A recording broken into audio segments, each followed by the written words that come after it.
Bapa dalam surga, Bapa yang kami kenal di dalam Tuhan Yesus Kristus, kami bersyukur pagi hari ini Tuhan izinkan kami kembali bersekutu bersama dalam pembentukan mental spiritual pada pagi hari ini. Sementara kami membaca merenungkan firman-Mu, biarlah Tuhan buka hati dan pikiran kami, supaya kami sungguh mengerti dan memahami firman. Di dalam nama Yesus firman yang hidup, kami ucap syukur dan berdoa. Amin. Amin. Baik, mari kita membaca satu bagian kebenaran firman Tuhan yang terdapat di dalam 1 Korintus pasal 2 Korintus pasal 4 ayat 1 sampai dengan ayat yang ke-15.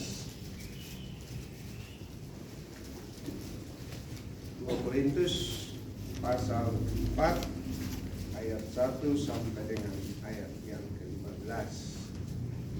Kalau sudah ditemukan, kita akan baca secara responsoria. Saya akan baca ayat yang ganjil, Bapak Ibu Saudara, ayat yang genap. Harta rohani dalam bejana tanah liat. Oleh kemurahan Allah kami telah menerima pelayanan ini, karena itu kami tidak tawar hati. Tetapi kami menolak segala perbuatan tersembunyi yang memalukan. Kami tidak berlaku licik dan tidak memalsukan firman Allah. Sebaliknya kami menyatakan kebenaran, dan dengan demikian kami menyerahkan diri kami untuk dipertimbangkan oleh semua orang di hadapan Allah. Jika Injil yang kami beritakan masih tertutup juga, maka ia tertutup untuk mereka yang akan binasa, Yaitu orang-orang yang tidak percaya, yang pikirannya telah dibutakan oleh khilaf zaman ini, sehingga mereka tidak melihat cahaya Injil tentang kemuliaan Kristus yang adalah gambaran Allah. sebab bukan diri kami yang kami beritakan, tapi Yesus Kristus sebagai Tuhan, dan diri kami sebagai hamba-Mu karena kehendak Yesus. Sebab Allah yang telah berfirman, dari dalam gelap akan terbit terang, Dia juga membuat terangnya bercahaya di dalam hati kita, supaya kita beroleh terang dari pengetahuan tentang kemuliaan Allah yang nampak pada wajah Kristus. Tetapi harta ini kami punyai dalam bejana tanah liat, supaya nyata bahwa kekuatan yang melimpah-limpah itu berasal dari Allah, bukan dari diri kami. Dalam segala hal kami ditindas, namun tidak terjepit. Kami habis akal, namun tidak putus asa. Kami dianiaya, namun tidak ditinggalkan sendirian. Kami dihempaskan, namun tidak binasa. Kami senantiasa membawa kematian Yesus di dalam tubuh kami, supaya kehidupan Yesus juga menjadi nyata di dalam tubuh kami.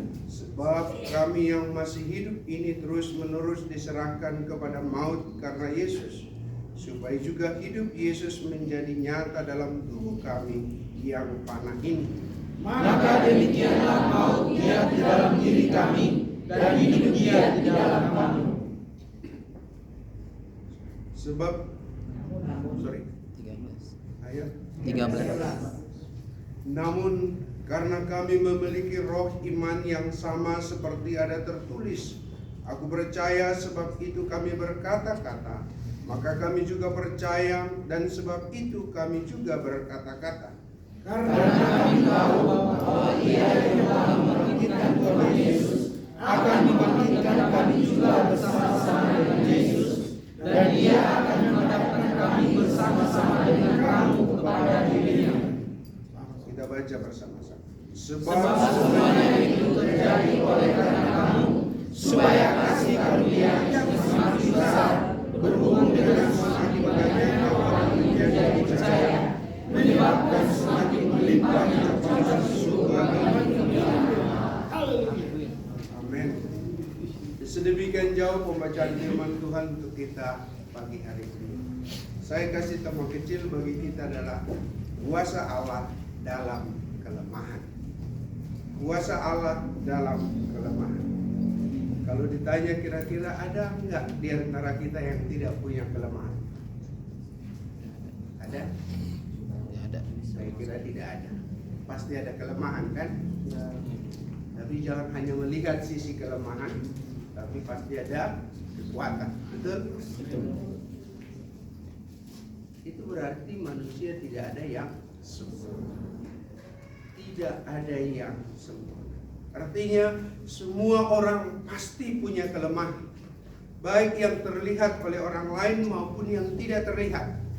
Artinya hanya diri kita sendiri yang tahu.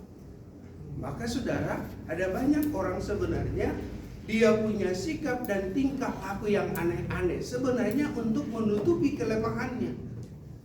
Jadi orang nggak tahu bahwa dia punya kelemahan itu, tapi dia berusaha untuk menutup dengan berbagai macam cara. Tapi yang penting saudara, kalau kita lihat di sini soalan kelemahan yang ada. Tapi yang penting adalah bagaimana kita dapat mengalami kuasa Tuhan di tengah-tengah kelemahan yang ada. Artinya Tuhan izinkan itu terjadi. Sebenarnya apa? Supaya kita hidup di dalam sebuah penyerahan yang secara terus-menerus kepada Tuhan.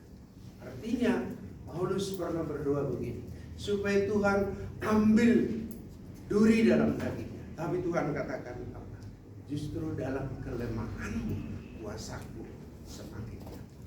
Artinya saudara-saudara yang saya kasih dalam Tuhan Yesus, itu berarti sikap yang harus bagaimana yang kita harus miliki di tengah-tengah kelemahan.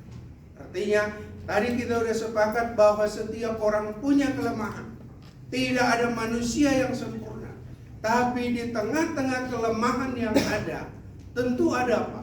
Maksud dan rencana Tuhan yang luar biasa yang Tuhan nyatakan dalam kehidupan. Kendati pun dalam Kejadian dikatakan sungguh amat baik, tapi karena dosa akhirnya muncul berbagai macam kelemahan yang ada. Saudara-saudara yang saya kasih dalam Tuhan Yesus, ada 3 sikap yang harus kita miliki di tengah-tengah kelemahan yang ada. Yang pertama, menyadari bahwa hidup adalah kemurahan Allah. Menyadari bahwa hidup ini adalah kemurahan Allah.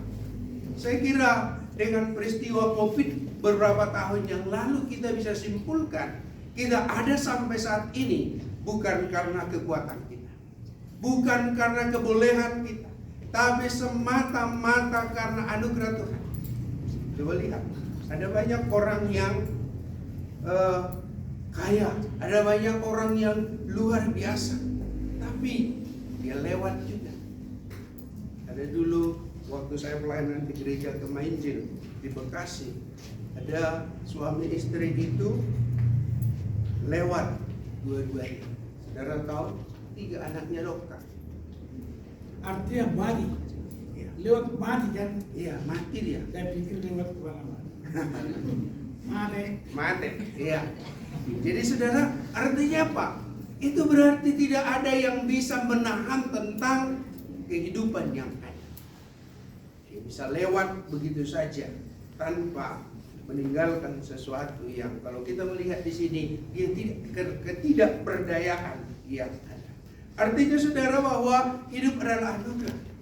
Dan kalau kita coba perhatikan dalam kehidupan kita, siapa kita sehingga kita memperoleh anugerah yang sedemikian? Saya kira anugerah ini terus melimpah di dalam seluruh kehidupan kita. Apalagi kita di KSM, saya kira mulai sejak saya ada di sini selalu ada persoalan yang ada. Tapi sudah 20 tahun lebih KSM masih ada. Itu semua karena anugerah Tuhan. Amin. Dulu Pak Hapson selalu bilang ada program, ada kurang, uang nggak ada. Tapi 20 tahun nggak ada, tapi jalan terus gitu. Begitu omongnya. Haleluya. Terus berkembang walaupun yang tadinya 6 jadi 1, tapi kualitasnya pasti beda kan? Jadi saudara-saudara yang saya kasih dalam Tuhan, artinya kemurahan itu berarti semua karena kasih karunia. Karena kasih karunia lah yang ada sampai saat ini. Bukan karena kekuatan kita, bukan karena kebolehan kita, bukan karena kita pintar, bukan karena kita kaya, bukan karena kita hebat, tapi semata-mata karena anugerah Tuhan. Dan anugerah terbesar itu juga Tuhan berikan di dalam seluruh kehidupan kita. Yaitu apa? Persoalan keselamatan. Pemeliharaan Tuhan yang ajaib, yang luar biasa Tuhan nyatakan di dalam kehidupan kita. Karena itu apa? Dalam ayat ini dikatakan, maka kami tidak tawar hati. Paulus katakan dalam ayat yang pertama. Dia katakan, oleh kemurahan Allah kami menerima pelayanan ini. Karena itu kami tidak tawar hati. Artinya saudara, karena kita menyadari bahwa itu kemurahan Tuhan, maka kita tidak perlu tawar hati. Walaupun ada kelemahan, walaupun ada tantangan, walaupun ada persoalan yang ada, Alkitab mengajarkan kepada kita untuk apa? Untuk tidak tawar hati. Amsal dikatakan, jika engkau tawar hati, kecillah kekuatan. Persoalan boleh ada, tapi jangan kita tawar hati, jangan kecut dan tawar hati. Hadapi masalah itu, hadapi masalah itu, pasti selesai. Saudara coba perhatikan, setiap kunci selalu ada gembok, ada kuncinya kan? Ada anak kuncinya itu. Tidak ada satu pabrik yang tidak menciptakan anak kunci. Artinya apa? Ketika dia terkunci, tapi ada solusi yang terbaik. Solusi yang diberikan di dalamnya. Jadi, ketika ada persoalan, masalah, kelemahan apapun yang terjadi, itu pasti ada solusi yang ada solusi yang Tuhan tawarkan. Yang kedua saudara, kalau kita lihat di sini itu berarti apa? Jangan kompromi dengan dosa. Dia katakan dalam ayat ini dengan jelas berkata bahwa kami tidak berlaku licik dan tidak memalsukan firman Allah. Karena tadi kita sudah menerima anugerah dari Tuhan itu, untuk itu kita tidak kompromi dalam melakukan segala sesuatu. Artinya, bagaimana kita menyatakan kebenaran di tengah-tengah ketidakbenaran. Untuk itulah kita hadir. Anak-anak Tuhan, kalau kompromi, saudara, itu menjadi persoalan. Jangan seperti, maaf, kalau ada orang Padang bilang begini, nggak boleh berzina kecuali suka sama suka. Nggak boleh mencuri kecuali kepepet. Kan repot itu. Kalau kepepet boleh mencuri, itu kata orang Padang. Itu kata mereka, bukan kata firman Tuhan kan. Tapi kata firman Tuhan adalah tidak boleh kompromi. Tidak boleh Katakan ya di atas. Ya. selain itu dosa. Tidak. Iya. Saudara-saudara yang saya kasih dalam Tuhan Yesus, yang berikut kalau kita lihat di sini adalah perlu apa? Pertimbangan yang tertinggi adalah apa yang Tuhan katakan, bukan kata orang gitu. Apa yang Tuhan nyatakan, itulah yang betul-betul yang menjadi bagian di dalam kehidupan kita, bukan kata orang. Kalau kata orang masih relatif. Kalau apa kata firman Tuhan, itulah yang terbaik. Artinya saudara-saudara, kalau kita lihat ini sikap yang pertama yang kita mau belajar, yaitu menyadari bahwa hidup adalah kemurahan Allah. Yang kedua, menyadari kelemahan yang dimiliki itu menolong kita untuk terus bergantung kepada Tuhan. Ayat 7 sampai dengan ayat yang ke-12 dengan jelas di situ dikatakan bahwa tetapi harta ini kami punyai dalam bencana tanah liat, supaya nyata bahwa kekuatan yang melimpah itu berasal dari Allah, bukan dari diri kami. Saudara, Paulus gambarkan seperti apa? Bencana tanah liat. Tanah liat itu nggak berdaya di seorang tukang itu. Dia mau bentuk apa, terserah dia. Dia mau buat matanya benjol sedikit, nggak apa-apa. Suka-sukanya dia. Artinya saudara-saudara, kalau kita lihat di sini bahwa kelemahan-kelemahan yang ada itu mengarahkan kepada apa? Kepada tujuan supaya apa? Kita kuasa Tuhan semakin nyata di dalam seluruh kehidupan. Saudara, saya kira saya nggak tahu pernah berbicara Pak David dulu gambar, ada satu video di situ dikatakan yang tidak punya tangan, yang tidak punya kaki, tapi luar biasa karya. Dia melakukan segala sesuatu. Artinya di tengah-tengah kelemahan yang ada, justru apa? Tuhan mau buktikan Tuhan berkuasa dalam seluruh kehidupan. Pernah saya ke Ketapang Selatan, ada di Manis Mata di sini. Dari Manis Mata itu ada, mereka sebut itu Pulau Patmos. Ada satu daerah di situ kalau musim hujan itu kedalaman sungai itu bisa 20. Tapi kalau lagi kering seperti ini, itu sama sekali sampai ke dasar. Saudara tahu, yang membawa speedboat itu orang buta. Orang buta. Tapi dia udah tahu itu kelokan-kelokannya itu. Waktu berangkat saya nggak tahu, waktu pulang baru dikasih tahu sama saya. Karena kami berangkat malam untuk layan Natal. Bapak tahu, Bapak lihat nggak ya supir speedboat? Enggak. Itu buta Pak. Buta bagaimana dia tahu? Itulah feelingnya. Bayangkan saudara, dia bisa kendalikan itu speedboat itu masuk sampai kepada tujuannya. Luar biasa. Kita yang sempurna saja dan semua dengan jelas sulit untuk kita mengenali. Nah, artinya saudara kalau kita lihat di sini, maka kalau kita coba lihat di sini Paulus memberikan sebuah gambaran. Dalam segala hal kami ditindas, dia bilang, namun tidak terjepit. Kami habis akal, namun tidak putus asa. Itu sesuatu yang luar biasa. Kami dianiaya, namun tidak ditinggalkan sendirian. Artinya apa? Tuhan tetap menyertai. Tuhan tetap menolong. Tuhan tetap peduli di dalam seluruh kehidupan. Artinya ada persoalan, ada kelemahan yang ada. Tapi kuasa Tuhan semakin nyata di dalam seluruh kehidupan. Saudara-saudara yang saya kasih dalam Tuhan Yesus, yang terakhir kalau kita lihat di sini, yaitu ayat 13 sampai dengan ayat 15. Percaya dan bersandar pada kuasa Tuhan. Percaya berarti memiliki pengenalan yang benar akan Tuhan.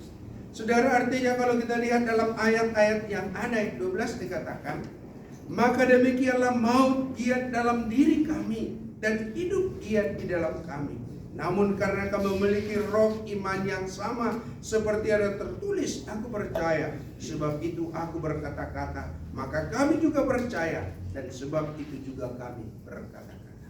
Saudara-saudara yang saya kasih dalam Tuhan Yesus, artinya memiliki sebuah konsep, sebuah keyakinan yang luar biasa akan kuasa Tuhan itu penting di dalam seluruh kehidupan kita. Kita boleh terbatas, tapi kuasa Tuhan luar biasa. Tuhan akan menyatakan itu di tengah-tengah kehidupan. Artinya Tuhan bisa bertindak sesuai dengan apa yang Tuhan kehendaki di dalam seluruh kehidupan. Saudara-saudara yang saya kasih dalam Tuhan Yesus, apa yang menjadi pelajaran? Dua hal penting. Yang pertama, mengalami kuasa Tuhan dalam kelemahan. Jika kita di sini kita itu tidak hanya berorientasi kepada persoalan kelemahan yang ada, tapi mari kita melihat apa maksud Tuhan di tengah-tengah hal yang ada, di tengah-tengah kelemahan yang ada. Saudara-saudara yang saya kasih dalam Tuhan, kalau Tuhan kasih kita sempurna, maka kita akan sombong. Semua apa yang kita dengar, tapi di tengah-tengah persoalan itu kita akan semakin hari semakin dekat, semakin mengandalkan Tuhan di dalam kehidupan kita. Artinya saudara-saudara kalau kita lihat di sini, tadi temanya adalah kuasa Tuhan di tengah-tengah kelemahan. Oleh karena itu saudara, kita perlu harus sadar ada maksud Tuhan di dalam kehidupan. Oleh sebab itu, jangan hanya fokus kepada persoalan kelemahan, persoalan yang ada, tapi mari kita arahkan hati dan pikiran kita, apa sih maksud Tuhan di balik semua. Yang berikut, setiap orang memiliki kelemahan. Tujuannya adalah agar kita bergantung sepenuhnya kepada Tuhan. Agar kita terus bergantung kepada Tuhan. Saudara, secara khusus mahasiswa mungkin Pak Enos dan bagian kemahasiswaan selalu mungkin berpikir gereja ini mengajukan berbagai macam persoalan, syarat-syarat yang ada, yang pintar main musik, yang ini dan segala macam. Tentu kita kan mahasiswa tidak semua punya kemampuan yang seperti itu. Tapi cobalah, ketika Anda tidak punya itu, apa sih potensi yang ada? Coba kembangkan. Sehingga ada sesuatu yang berguna untuk apa? Untuk Anda bisa kembangkan di lapangan. Ada dulu alumni di sini. Dia itu tidak bisa nyanyi yang pas. Musik juga nggak tahu apa-apa. Tapi saudara tahu, dia hanya kuat di berdoa dan kunjungan. Dia kuat di sini. Itu dia bisa bangun jam 4. Nanti keluar dari kamar jam 5 itu berdoa terus. Itu weekend dulu di tempat saya. Jadi kalau dilihat kamarnya itu, dia udah bangun itu jam 4. Itulah keunggulan, itulah kehebatannya. Sehingga bicara juga sulit kita mengerti. Tapi yang kedua saudara, dia rajin kunjungan. Belum sampai ke rumah, saudara dia udah kunjungan itu. Dari mana? Keringat lah itu. Namanya Yus. Dari mana kau Yus? Kunjungan dari sini. Dan saya lihat yang berikut adalah tidak ada malunya sama sekali. Dulu di sini ada Metro Mini, Kampung Rambutan, Kampung Rambutan ke Kampung Melayu. 53 dulu di sini. Dia itu tidak pernah berangkat. Tidak berangkat pelayanan kalau tidak punya uang. Tapi dia punya strategi yang luar biasa. Dia lihat Metro Mini, kalau orang Batak baru dia naik. Sampai di situ, itu maaf saya nggak punya uang. Mau kemana? Ke Kampung Melayu. Di Kampung Melayu dia tunggu cari orang Batak masuk Pulau Gadung. Dari Pulau Gadung dia tunggu lagi tuh 45 Rawakalong baru lewat di tempat saya. Sampai dia di situ, tapi tidak punya uang sama sekali. Dia hebat. Itulah keunggulan. Jadi karena apa? Orang tuanya sama sekali tidak pernah bantu dia. Karena konsep orang tuanya dulu yang harus kuliah dan segala macam ada laki-laki, dia perempuan nggak perlu. Makanya ketika dia wisuda di sini, orang tuanya datang, saya marah-marah. Karena apa? Bukan mereka nggak punya uang, tapi konsepnya yang sama. Saudara tahu sekarang dia menjadi guru di Depok ini di sekolah yang sangat bagus. Dia sudah lulus P3K, sertifikasi dulu waktu itu. Luar biasa. Artinya apa? Itu tadi saya katakan, kuasa Tuhan di tengah-tengah kelemahan. Saudara-saudara yang saya mau khotbah juga miring-miring, mau cerita aja, kita nggak ngerti apa-apa yang disampaikan. Tapi tadi yang saya bilang, doanya luar biasa sampai sekarang. Mungkin itulah yang buat akhirnya apa? Orang bisa terima dia. Artinya yang saya mau katakan, kita semua punya kelemahan. Tapi mari kita terus bersandar kepada Tuhan, supaya Tuhan munculkan sebuah kekuatan yang ada. Bagi saudara-saudara yang tidak punya potensi di musik dan segala macam, jangan pernah tawar hati. Jangan pernah menyalahkan Tuhan. Tapi tanya Tuhan, apa sih maksud Tuhan dalam kehidupan saya? Ketika Tuhan panggil saya sebagai hamba Tuhan untuk melayani di tengah-tengah jemaat, apa yang harus saya buat? Itu yang Tuhan. Supaya apa? Tuhan kasih kemampuan. Tuhan terus proses kita untuk mencapai sebuah tujuan. Saudara-saudara yang Tuhan Yesus kasih, firman Tuhan pagi hari ini menolong kita untuk apa? Jangan pernah fokus hanya kepada kelemahan yang ada. Tapi mari kita belajar untuk melihat apa maksud Tuhan di balik semua. Kita hidup di dalam sebuah penyerahan yang sungguh-sungguh kepada Tuhan. Sehingga kuasa Tuhan nyata dalam segala kelemahan. Amin. Kita berdoa. Kami bersyukur untuk firman-Mu yang singkat yang kami dengar di pagi hari ini. Bila Tuhan terus menolong dan memberkati kami. Tuhan ciptakan kami dengan berbagai macam kemampuan yang mungkin kami merasa lemah dan tidak mampu. Tapi Tuhan tolong kami untuk tidak hanya fokus dan melihat kelemahan-kelemahan yang ada. Tapi kami mau melihat kuasa Tuhan yang Tuhan mau nyatakan di tengah-tengah kelemahan kami. Supaya kami semakin hari semakin bergantung sepenuhnya kepada Tuhan di dalam kehidupan kami. Berkati firman-Mu yang kami dengar, supaya ini menjadi kekuatan dalam kehidupan kami pribadi lepas pribadi. Dalam nama Yesus firman yang hidup, kami mengucap syukur dan berdoa.